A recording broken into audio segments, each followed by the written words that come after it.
E aconteceu.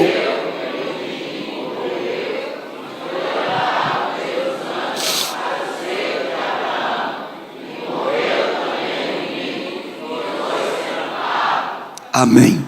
Toma o seu assento, muito obrigado.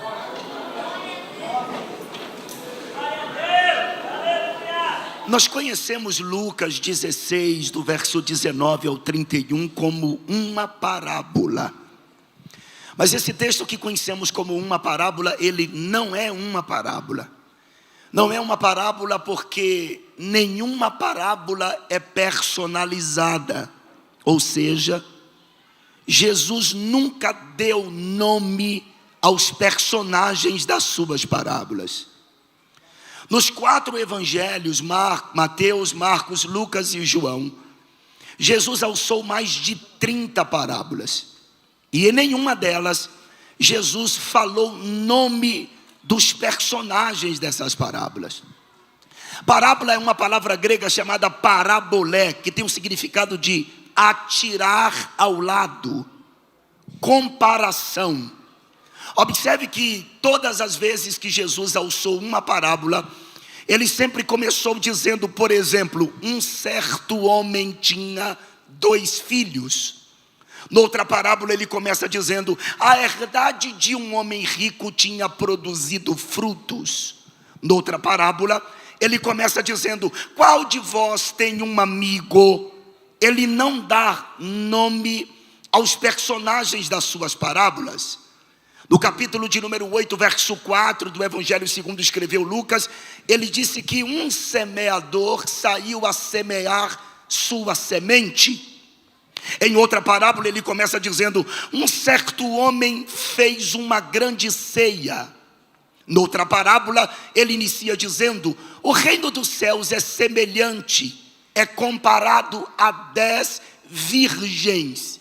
Nunca, em parábola alguma, Jesus deu nome aos seus personagens.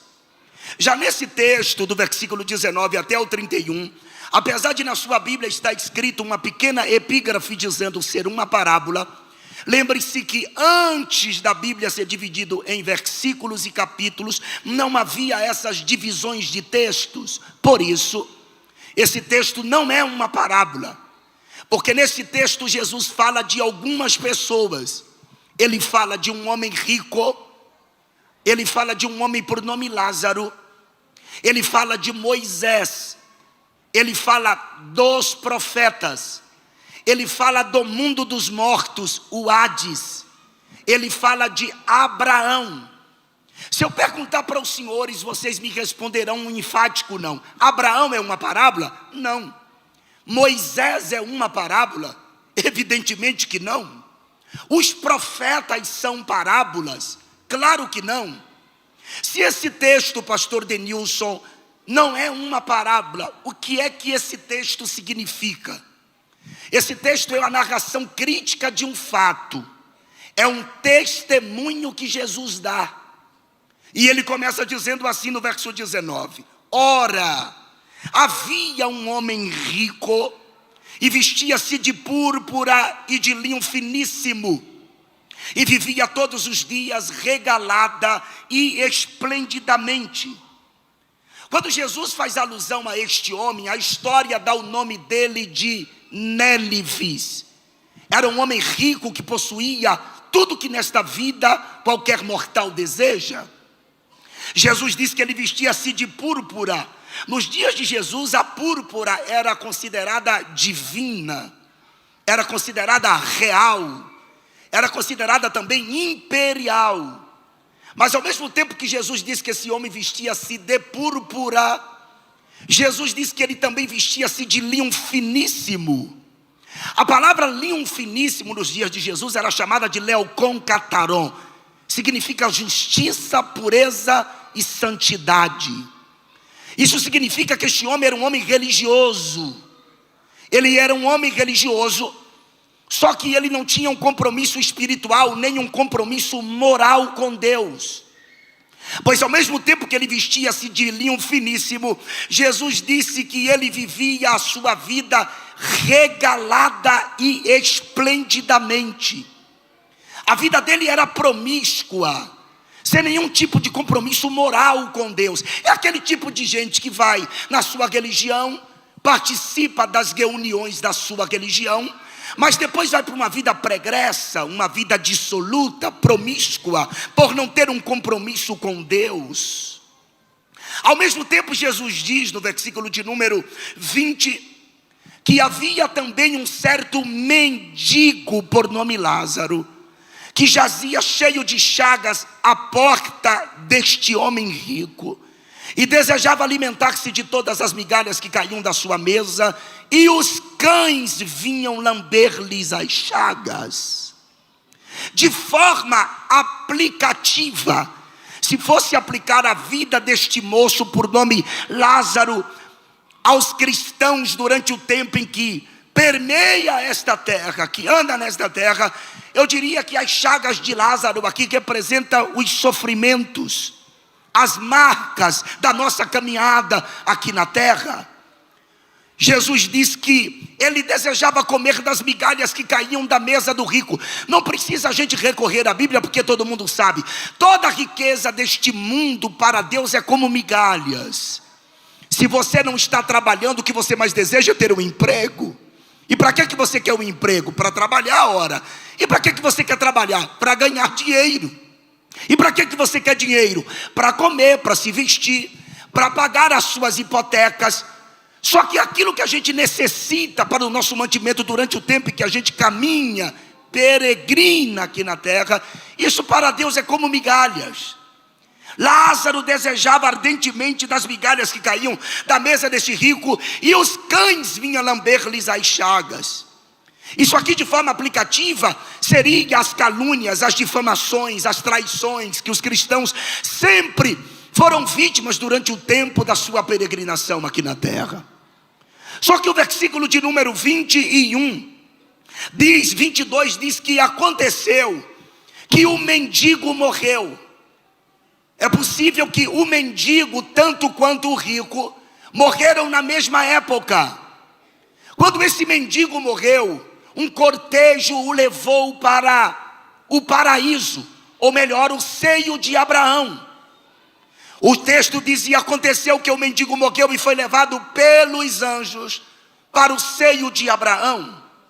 Um mendigo como este, quando morria nos dias de Jesus, era muito comum encontrar os corpos debaixo das marquises da cidade.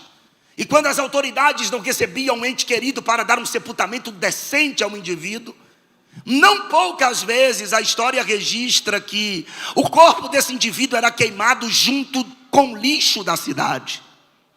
Mas quando um homem rico desse falecia, saía mensageiros por todas as cidades adjacentes informando que fulano de tal havia falecido, e as pessoas influentes, os políticos influentes, sempre participavam do cortejo fúnebre de um homem rico como esse para dar o adeus. Era muito comum nos dias de Jesus, quando um homem como este falecia, no cortejo fúnebre não faltava as carpideiras, as mulheres que eram pagas para chorar. Até hoje, em enterro de pessoas milionárias, tem as famosas carpideiras. São aquelas mulheres que vão próximas ao caixão, com gestos patéticos de desespero, simulando desmaios, arrancando porções dos cabelos, como se fosse alguém próxima do morto, somente para impactar a multidão. Nos dias de Jesus, estas mulheres eram pagas para chorar nos cortejos fúnebres.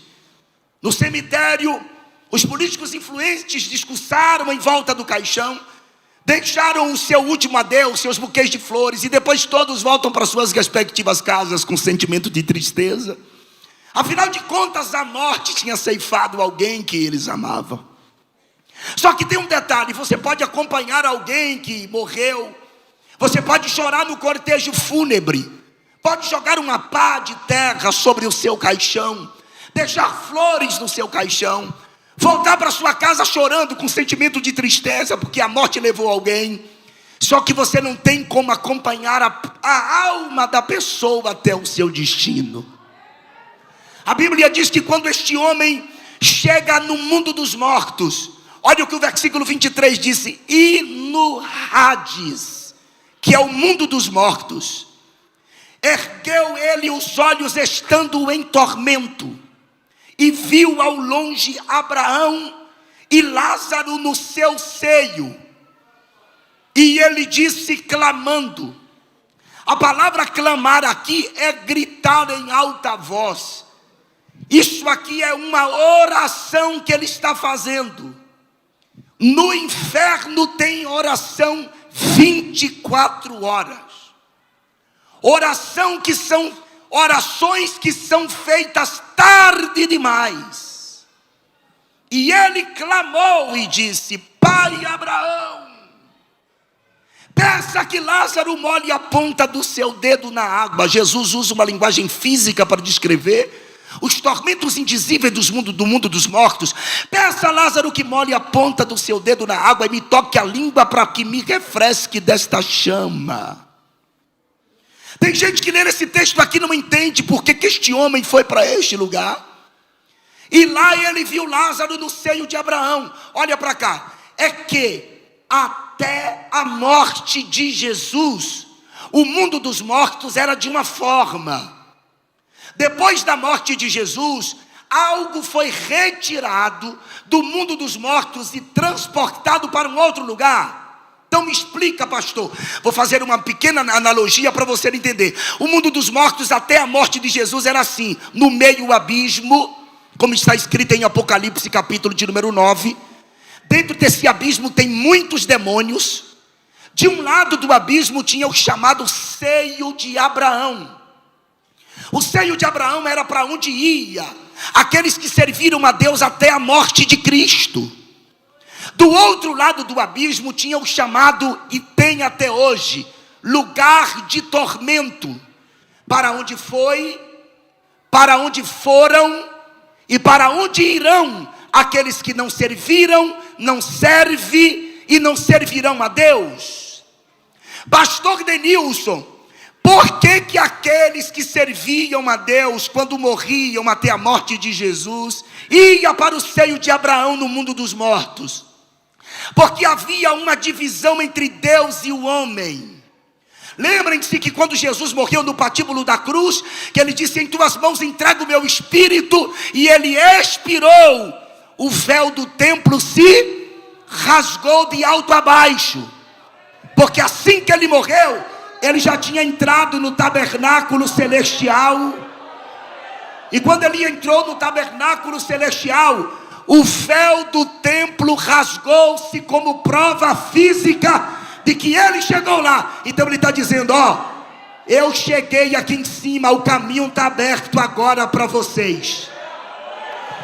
Lembra que ele disse para o ladrão da direita, o Dimas: Senhor, lembra-te de mim quando entrares no teu reino. Jesus olhou para ele e disse: hoje estarás comigo no paraíso.